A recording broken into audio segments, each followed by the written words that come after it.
Hoy analizaremos las notas distintivas entre la filosofía y las ciencias particulares. Sabemos que la palabra ciencia en el lenguaje actual tiene dos acepciones. Una en el sentido amplio, que la ciencia es todo saber, todo conocimiento, elaborado por un riguroso proceso sistemático. En esta acepción, la ciencia abarca la filosofía, la teología y todo saber espiritual, también la matemática e historia. El sentido restringido, que es como vamos a tomar a la ciencia, para fijar la distinción con la filosofía como ciencia de saber experimental. Experiencia o percepción sensible es la única fuente de la ciencia. Lo que en alguna forma no es experimentado queda fuera del dominio de la ciencia. El objeto de la ciencia son los fenómenos, cuando afecta directamente a los sentidos, pero la esencia de las cosas, su entraña, el saber como tal, la razón suprema de existir, los fines del universo, son problemas ajenos a la ciencia, porque están situados fuera de la órbita experimental y donde termina la experiencia concluye también la ciencia. El rico mundo de los valores también está vedado por el saber científico. La ciencia dice que es no lo que no debe ser. Algún hecho no se propone. La filosofía pertenece también al género ciencia en su sentido amplio de conocimiento reflexivo y sistemático de las cosas por sus causas, pero posee características distintas y singularidad de conceptos que las diferencia de las ciencias particulares. Es por ello que decimos, donde termina la ciencia comienza la filosofía. No se detiene en las segundas causas o la causa fenomenal o relación constante de dependencia en la sucesión, que es el ámbito en que se mueven las causas primeras, el origen y la razón de las cosas.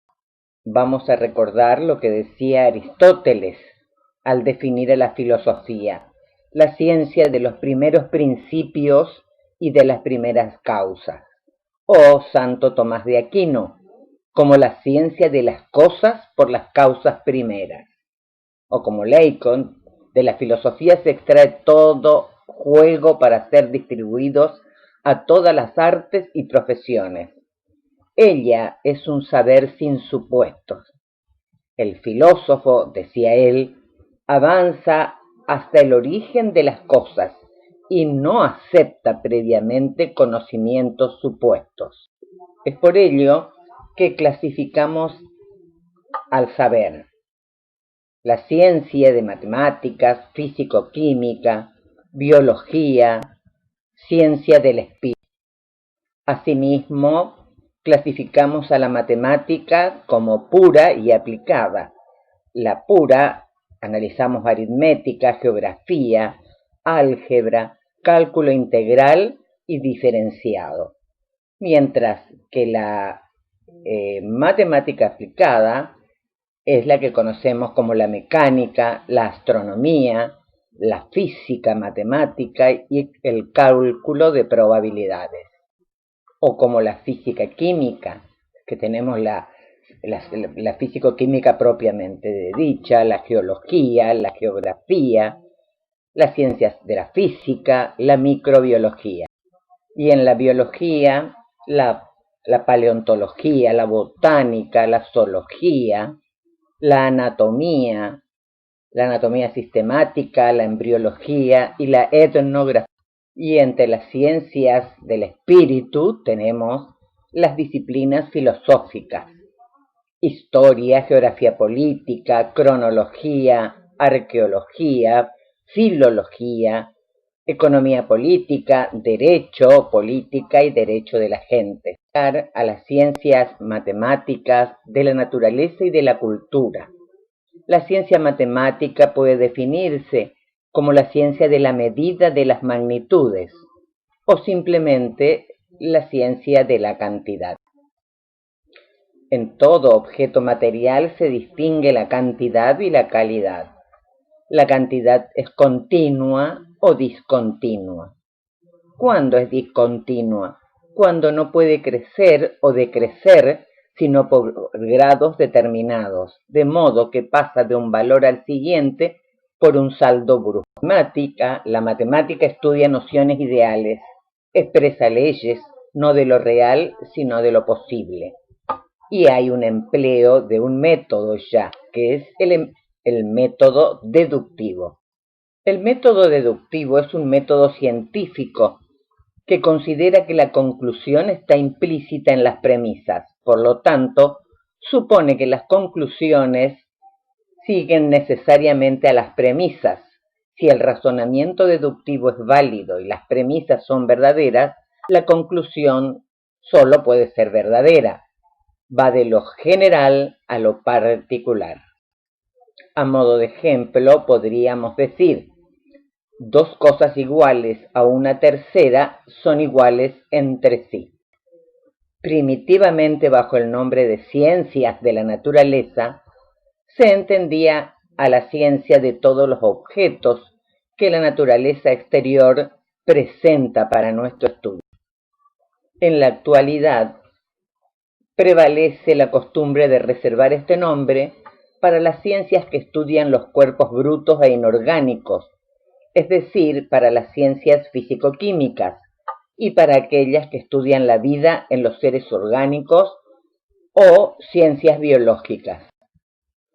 Las ciencias físicas-químicas, comprenden la física propiamente dicha, que estudia las leyes y las propiedades generales de la materia, tales como el peso, el sentido, el calor, etc. La química, que estudia como las matemáticas ideas y verdades abstractas que no expresan relaciones simplemente posibles, sino hechos reales, concretos, contingentes. Estas ciencias, elevándose del hecho particular a las leyes generales, siguen un método de conocimiento inductivo.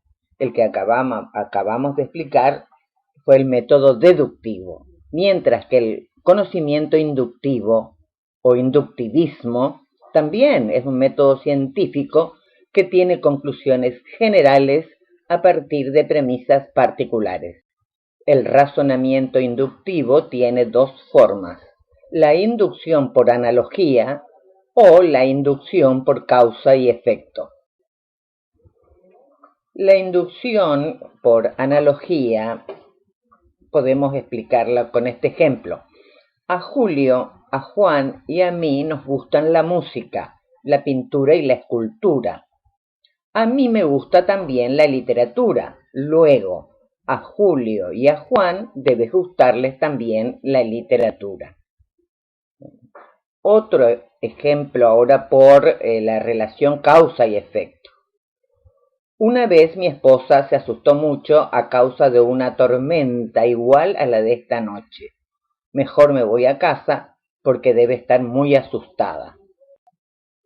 Los procedimientos que sigue el método experimental son la observación, que es el único medio posible de conocer los hechos contingentes que hay que estudiar; la hipótesis, que es la idea que el espíritu concibe relativo a la causa probable del hecho observado; la experimentación para verificar la hipótesis; y la inducción, en virtud de la cual, una vez determinada la causa del fenómeno, se generaliza la relación habida entre la causa y el efecto, y de esta manera se encuentra formada la ley general.